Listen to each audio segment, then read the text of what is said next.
ভক্ত কতবার করে এই কথাটা বলেছেন, দেখো হে দেবেশ প্রসীদ, এই কথাটা বলা হয়েছে। কারণ দেখো জীবাত্মার কাজই হচ্ছে পরমাত্মাকে সন্তুষ্ট করা, মূলের কাজই হচ্ছে মাটি থেকে জল সংগ্রহ করে সারা বৃক্ষে পৌঁছে দেওয়া। এর দ্বারা কি হয়, বৃক্ষেরও অস্তিত্ব বজায় থাকে, মূলেরও অস্তিত্ব বজায় থাকে। ঠিক সেই রকম ভক্তের কাজই হচ্ছে, জীবাত্মার কাজই হচ্ছে কি, পরমাত্মাকে সন্তুষ্ট করা।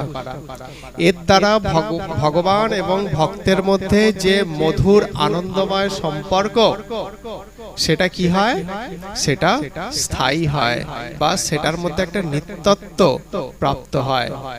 সেই জন্য আমাদের সকলের উচিত সবসময় আমরা যেন ভগবানের সন্তুষ্টি বিধানের জন্যই কর্ম করতে থাকি।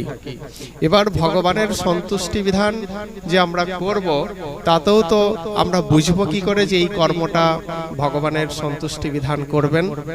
তার জন্য আমাদের যেটা ফলো করতে হবে, শ্রীমদ্ ভগবদ গীতা কি উপদেশ দিচ্ছেন আমাদেরকে সেটা, আর তার সঙ্গে সঙ্গে তো অবশ্যই আমাদের বিচার, আমাদের বুদ্ধিকে ভগবানের সঙ্গে যুক্ত করা। তাহলেই কিন্তু বোঝা যাবে যে কিভাবে ভগবানকে সন্তুষ্ট করা যায়। তো আমাদের উচিত সবসময় ভগবানের প্রসন্ন বিধান করা। ভগবানের প্রসন্ন বিধান করতে গিয়ে আমাদের যাই করতে হোক না কেন, সেটাই হচ্ছে বৈধ।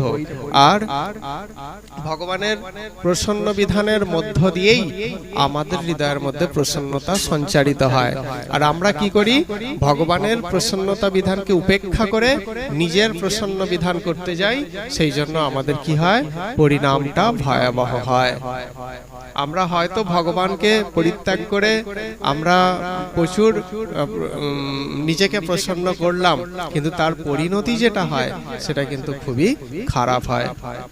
আমাদের সেই জন্য উচিত যে ভগবানের প্রসন্ন বিধানের জন্য কর্ম করা, আর নিজেকে প্রসন্ন করার কোনো আলাদা রূপে প্রয়াস করতে হয় না বা চেষ্টা করতে হয় না। ভগবানকে প্রসন্ন করলে ভগবানের প্রসন্নতাই আমাদের মধ্যে সঞ্চারিত হয়, এইটাই। সেই জন্য অর্জুন বারবার বলছেন যে হে দেবেশ, তুমি প্রসন্ন হও, প্রসীদ প্রসীদ, তুমি প্রসন্ন হও।